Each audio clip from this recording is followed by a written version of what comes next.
Hello everyone, welcome back. हम pharmaceutics 1 chapter number 5 size reduction पढ़ रहे थे। इस चैप्टर का आज का हमारे लास्ट टॉपिक है, जिसके अंदर एक है एज रनर मील। हमने उसमें अब तक जितने भी मेथड्स पढ़े थे, चाहे हमारा कटिंग मेथड था, कंप्रेशन था, इम्पैक्ट था, है ना, इम्पैक्ट और एट्रेशन वाला मिक्स था, तो वो हमारा सारा एक पांच तरह के मेथड थे वो। लेकिन उसके अलावा मिसलिनियस में हमारी बुक के अंदर आर एम मेहता के अंदर एक मेथड और है, एज रनर मील, जो इन पांचों में से किसी भी मेथड में नहीं आती है, बट इसका भी अपना इंपॉर्टेंट रोल है, इसका हम अपनी फार्मा में यूज करते हैं। ठीक है, सो एज रनर मील के अंदर है क्या, इसका प्रिंसिपल भी क्योंकि उनसे अलग है। प्रिंसिपल में इसमें क्या आता है, size reduction done by crushing due to heavy weight and shearing force. तो इसी वजह से उन पांचों के साथ नहीं था कि इसके अंदर जो साइज रिडक्शन होता है, या इसको हम कैसे करते हैं, क्रश करते हैं, है ना, क्रश करेंगे। क्रश तो हमेशा किसी ना किसी हैवी वेट से ही होगा, तो हैवी वेट लेते हैं, मेजरली यहाँ पे स्टोन्स लिए जाते हैं। ठीक है, हैवी वेट हो गया स्टोन्स का, उसके शेयरिंग फोर्स लगते हैं। शेयरिंग फोर्स में हमेशा क्या लगते हैं, थोड़ा टेंजेंटली लगता है। कैसा लगता है, टेंजेंटली फोर्स लगता है, ऐसा तिरछा, which involve during movement of stones. Stones की मूवमेंट होती है, लाइक पार्टिकल, हमारा मेन पार्टिकल है, ड्रग है, वो नीचे बिखरा रहता है, उसके ऊपर स्टोन्स चल रहे होते हैं। ठीक है, स्टोन्स की मूवमेंट हो रही होती है। आगे इसको डिटेल में देखते हैं। अभी इसकी जो कंस्ट्रक्शन है, कंस्ट्रक्शन के लिए इसके अंदर दो हैवी रोलर्स चाहिए होते हैं, जो कि ऑफ कोर्स स्टोन के बने होते हैं, and bed made up of stone. जो उसका बेड है वो भी स्टोन्स का ही बना होता है। रोलर्स है वो मतलब मैटर के भी यूज कर सकते हैं, लेकिन हम ज्यादातर इसमें स्टोन ही यूज करते हैं। इसका बेस भी स्टोन का बनता है, फिर ग्रेनाइट का बना रहता है। Rollers have central shaft. Central shaft मतलब क्या होता है, जैसे बताया था ना, लाइक कोई पहिया है, पहिए का जो बीच वाला पार्ट है ना, जिससे सारा ऐसे कनेक्टेड रहता है, इसको बीच वाले पार्ट को क्या कहते हैं, शाफ्ट कहते हैं। इसी की वजह से पूरा पहिया घूमता है। ठीक है, roller have central shaft, revolve on its axis, अपने एक्सिस पे गोल गोल गोल गोल घूमता रहेगा। ठीक, roller mounted on horizontal shaft and move around bed. Roller ऐसे हॉरिजॉन्टली प्लेस कर दिया जाता है, रोलर्स के होंगे ऐसे ऐसे मूव करते रहेंगे, दोनों रोलर्स मूव करेंगे हॉरिजॉन्टली ऐसे ऐसे। अरे पूरा बेड है, अब देखो इसकी डायग्राम देखते हैं कैसे। एक बेड है, बेड है ना, बेड के ऊपर मटेरियल बिछा रखा है, ये रोलर है, रोलर में ये शाफ्ट है, शाफ्ट में जैसे रोल कर रहा है, तो ये मटेरियल है, उसके ऊपर रोलर रोल रोल करने लग रहा है, पीस रहा है एक तरीके से, है ना, दबाव देके। ठीक है, तो इस तरह की कुछ हमारी एज रनर व्हील हो जाती है, जब हम इसको एक पर्टिकुलर टाइम के लिए मशीन ऑन कर देते हैं, फिर बाद में मशीन ऑफ करते हैं, जो भी मटेरियल का चूरा वगैरह रहता है नीचे, तो उसको लेते हैं अपनी सीव में छान लेते हैं, तो उसको सीविंग कर लेते हैं, जो हमें रिक्वायर्ड अमाउंट, रिक्वायर्ड साइज था उनको मिल जाता है, नहीं मिलता है फिर दोबारा प्रोसेस कंटिन्यू करते हैं। ठीक, तो उसकी वर्किंग देख लीजिए। वर्किंग में कैसे है, material to be grounded put on bed with the help of scraper. Scraper होता है, उसकी हेल्प से उसको मटेरियल को जो बेड है उसके ग्राउंड पे फैला दिया जाता है। Keeped in path of stone wheels. और ना बार बार जब मशीन चल भी रही होती है ना, उसको जैसे कि क्या रहता है, मान लो रोलर्स हैं, ठीक है, हम मशीन स्टार्ट कर दिया, रोलर्स में एक बार तो पिस गया मटेरियल, फिर साइडों साइडों में, तो स्क्रैपर की हेल्प से हम बार बार जो व्हील्स है, व्हील्स के नीचे मटेरियल को लेके जाते हैं। ठीक है, material is ground for definite period and pass through sieve. वही मटेरियल को पड़ा रहने देते हैं, अपना वर्क हो रहा होता है, उस पर पिस रहा होता है वो एक पर्टिकुलर डेफिनेट पीरियड के लिए, फिर बाद में उसको सीव से पास कर देते हैं, हमको रिक्वायर्ड साइज का पाउडर मिल जाता है। इसके यूजेस में कैसे हैं, जो उसका ग्राइंड करता है ना, ये बहुत मतलब ज्यादातर ड्रग्स को ग्राइंड कर ही लेता है फाइन पाउडर्स में, लेकिन इसको क्या चाहिए होता है, स्पेस ज्यादा चाहिए होता है। जो और सारी मील्स होती है ना, उसके कंपेयर में इसको बहुत ज्यादा स्पेस चाहिए होता है, लेकिन इसको अटेंशन कम चाहिए। लाइक ऑपरेशन के टाइम पे इसको ज्यादा ध्यान देने की जरूरत नहीं, चला के छोड़ दो, कुछ और काम करो, वो वाला हिसाब है इसका। ठीक है, तो कुछ अच्छी चीज भी है तो कुछ बुरी चीज भी है।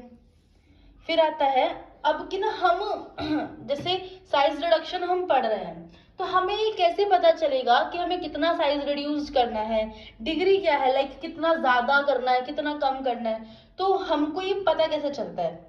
ठीक है, अब बेसिकली जो डिग्री है ना साइज रिडक्शन की, किसके ऊपर डिपेंड होती है, the use of powder after size reduction, कि एक्चुअल में हमारा जो मेन यूज है, जो हम वो पाउडर बना रहे हैं, उसका फाइनली यूज क्या करना है ना हमको, उसके ऊपर डिपेंड करता है हमको कितना डिग्री ऑफ रिडक्शन करना है, कितना कम रिड्यूस करना है, कितना ज्यादा रिड्यूस करना है साइज को। ठीक है, अब बात ये भी रहती है, आप अगर जितना ज्यादा पार्टिकल साइज को कम करोगे, उतना ही कॉस्ट उसकी बढ़ेगी, सिंपल सी बात है।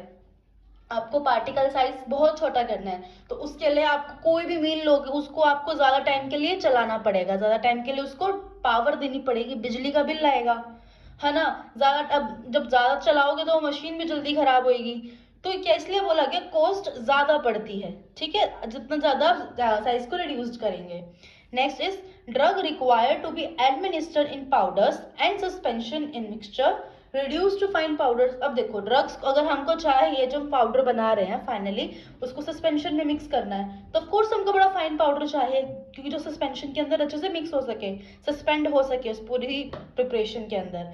अगर हम यही सस्पेंशन को इंजेक्शन के लिए लेंगे तो हमको और भी ज्यादा वेरी वेरी फाइन पाउडर बनाना पड़ेगा। तो डिपेंड करता है आप प्रिपरेशन फाइनली बना क्या रहे हैं। Drug which are to be extracted need size reduction.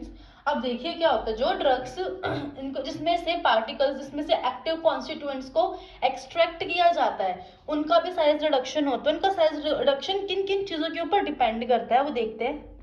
देखिए एक्सट्रैक्शन की हम बात करें, एक्सट्रैक्शन के अगर सोलवेंट और मेंस्ट्रुम की बात करते हैं इसके ऊपर डिपेंड है। क्या मतलब होता है इसका, कि हमारा सोलवेंट ना, सोलवेंट में हमारे पास वाटर भी होता है, सोलवेंट में हमारे पास अल्कोहल भी हो सकता है, कोई भी मेंस्ट्रुम हो सकता है। तो जो हमारा वाटर होता है ना वो बहुत ज्यादा अच्छा मतलब सोलवेंट है एक्सट्रैक्शन के लिए, बहुत अच्छी तरह से पेनिट्रेट करता है वाटर।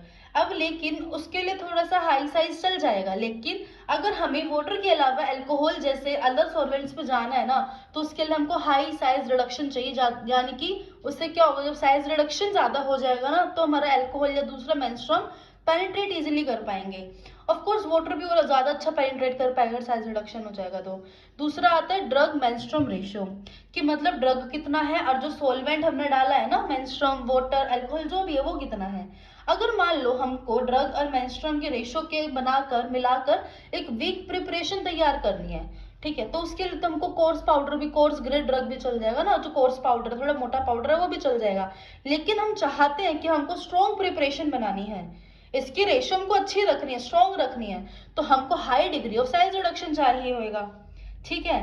फिर नेक्स्ट फिजिकल कैरेक्टर क्या है, ड्रग कैसी है खुद में, और उसको लोकलाइजेशन ऑफ कॉन्स्टिट्यूएंट्स, किधर किधर उसके कॉन्स्टिट्यूएंट्स हैं ड्रग के। देखो जो मेंस्ट्रुम है जो स्लोली पेनिट्रेट करेगा हार्ड एंड वुडी ड्रग्स, मान लो आपके वुड वाले ड्रग्स हैं, कोई बार्क है, सिनामिन बार्क है, सिंकोना बार्क है, शोका बार्क है, ठीक है, इनका हमको आपको मेंस्ट्रुम से निकालना, मेंस्ट्रुम डाल के उसका एक्सट्रैक्ट निकालना है तो आपको ये पता होना चाहिए कि अभी हार्ड है, वुडी चीज है, तो इसके अंदर पेनिट्रेशन स्लो होएगा। वाटर का तभी भी सही हो जाता है, लेकिन और सारे सॉल्वेंट्स का स्लो पेनिट्रेशन है as compare to soft drug. Soft drug में पेनिट्रेशन ईजी हो जाएगा, तो इसीलिए आपको क्या करना पड़ेगा, उसी ही ड्रग का साइज रिड्यूस कर देना पड़ेगा, जिसकी वजह से पेनिट्रेशन अच्छा होगा, लोकलाइजेशन ऑफ एक्टिव कॉन्स्टिट्यूएंट्स भी हो जाएगा, जितना भी एक्टिव कॉन्स्टिट्यूएंट है हर लोकलाइजेशन पे जाकर अच्छे से बाहर निकाल जाएंगे। फिर नेक्स्ट बहुत इंपॉर्टेंट है प्रोसेस, कि आप प्रोसेस कौन सा अपना रहे हैं एक्सट्रैक्शन के लिए, वो भी इंपॉर्टेंट है। जैसे अगर आप लगाते हैं इन्फ्यूजन मेथड या डिकॉक्शन मेथड लगाते हैं, तो मेंस्ट्रुम यहाँ पर ज्यादातर एक तो वाटर ही यूज होता है इसमें, और हम मेंस्ट्रुम भी बहुत ज्यादा यूज करते हैं, तो इसके लिए बहुत ज्यादा हाई डिग्री नहीं चाहिए होता, ठीक है, साइज रिडक्शन का। बट अगर आप मैसिरेशन का प्रोसेस लगा रहे हैं, परकुलेशन का प्रोसेस लगा रहे हैं, तो इसके अंदर आप क्या रखते हैं, मेंस्ट्रुम स्मॉल रखते हैं, मतलब समझो सोलवेंट है, पानी है, वो कम रख रहे हो, तो इसलिए इसमें यहाँ पे आपको high degree of size reduction चाहिए होगा। सो प्रोसेस का भी अपना बहुत बड़ा रोल है कि आपको किस तरह से मतलब साइज रिडक्शन करना, कोर्स में चाहिए या बहुत फाइन पार्टिकल्स में चाहिए। सो एक प्रोसेस हमारा लेविगेशन मेथड भी होते हैं, थोड़ा इंपॉर्टेंट है, एग्जाम्स में आप पूछ लेते हैं लेविगेशन क्या है 2-3 मार्क्स में। लेविगेशन को बोलते हैं वेट ग्राइंडिंग।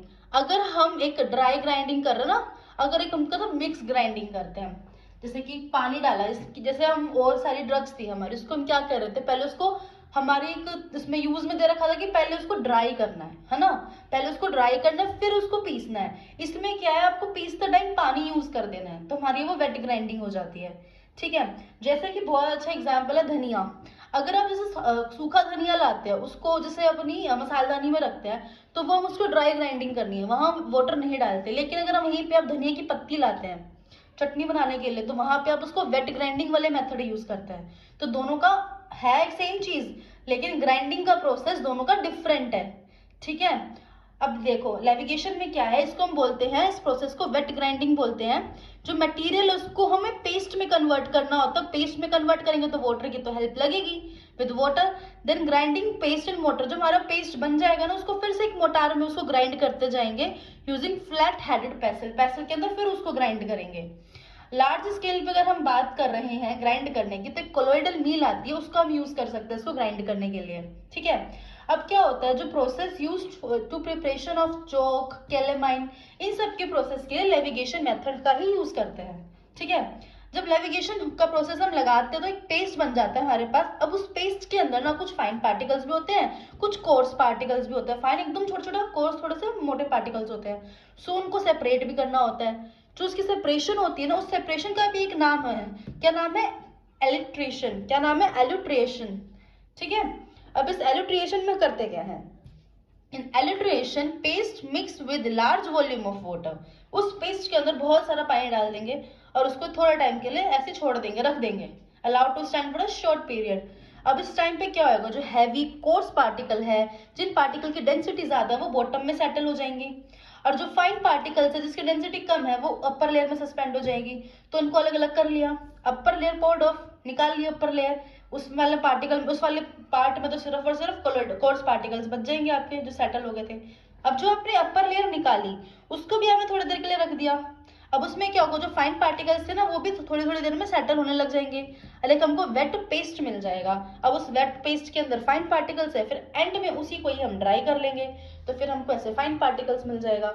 जैसे हमारा कोनिकल फ्लास्क होता है ना, अपने लैब में तो हम कोनिकल फ्लास्क का यूज कर लेते हैं, कोनिकल फ्लास्क यूज करते हैं हम अपनी लैब में। तो मतलब हम दो तरह के लिक्विड्स को या दो हम किसी भी चीज को अगर हमें सेपरेट करना होता है ना, मिक्स रहते अलग अलग करना होता है, उनकी डेंसिटी अगर अलग है तो दोनों पार्टिकल्स की, तो हम कोनिकल फ्लास्क का इजीली लैब में यूज करते हैं, ठीक है। तो ये मेथड हो जाता है। तो यहाँ से हमारा ये वाला चैप्टर फिनिश होता है। नेक्स्ट क्लास के अंदर हम नेक्स्ट चैप्टर देखते हैं। सो तब तक के लिए kindly like, share and subscribe. Bye bye.